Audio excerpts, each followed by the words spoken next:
السلام علیکم ورحمۃ اللہ وبرکاتہ نحمده ونصلی علی رسوله الکریم اما بعد۔ حضور اکرم صلی اللہ علیہ وسلم کا ارشاد ہے کہ 3 آدمیوں کی دعا اللہ تعالی ضرور قبول فرماتے ہیں۔ نمبر 1، روزہ دار کی افطار کے وقت تک۔ نمبر 2، عادل بادشاہ کی۔ نمبر 3، مظلوم کی، جس کو حق تعالی شانہ بادلوں سے اوپر اٹھا لیتے ہیں اور آسمان کے دروازے اس کے لیے کھول دیے جاتے ہیں، اور ارشاد ہوتا ہے کہ میں تیری ضرور مدد کروں گا، گو کسی مصلحت سے کچھ دیر ہو جائے۔ یہ حدیث امام احمد نے نقل کی ہے اور ترمذی نے بھی یہ حدیث نقل کی ہے۔ در منصور میں حضرت عائشہ رضی اللہ تعالی عنہا سے نقل کیا ہے، جب رمضان کا مہینہ آتا تھا تو حضور صلی اللہ علیہ وسلم کا رنگ بدل جاتا تھا اور نماز میں اضافہ ہو جاتا تھا اور دعا میں بہت عاجزی فرماتے تھے اور خوف غالب ہو جاتا تھا۔ دوسری روایت میں ماں فرماتی ہیں کہ رمضان کے ختم تک بستر پر تشریف نہیں لاتے تھے۔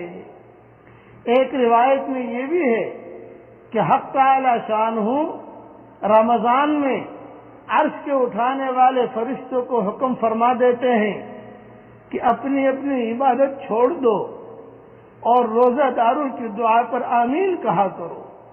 کتنی بڑی سعادت مندی ہے کہ اپنی اپنی عبادت چھوڑ کر روزہ داروں کی دعا پر آمین کہا کرو۔ بہت سی روایات سے رمضان کی دعا کا خصوصیت سے قبول ہونا معلوم ہوتا ہے، اور یہ بے تردد بات ہے، اس میں کوئی شک نہیں ہے کہ جب اللہ کا وعدہ ہے اور سچے رسول کا نقل کیا ہوا ہے تو اس کے پورا ہونے میں کوئی شک نہیں۔ لیکن اس کے بعد بھی بعض لوگ کسی غرض کے لیے دعا کرتے ہیں، مگر وہ کام نہیں ہوتا، تو اس سے یہ نہیں سمجھ لینا چاہیے کہ وہ دعا قبول نہیں ہوئی، بلکہ دعا کے قبول ہونے کے معنی بھی سمجھ لینا چاہیے کہ دعا قبول ہونے کا کیا مطلب ہے۔ حضور صلی اللہ علیہ وسلم کا ارشاد ہے کہ جب مسلمان دعا کے قبول ہونے کا نہ قبول ہونے کا کیا مطلب ہے؟ عام طور سے لوگ شکایت کرتے ہیں کہ مولوی صاحب بہت دعا مانگی قبول نہیں ہوئی۔ یہ بات نہیں ہے۔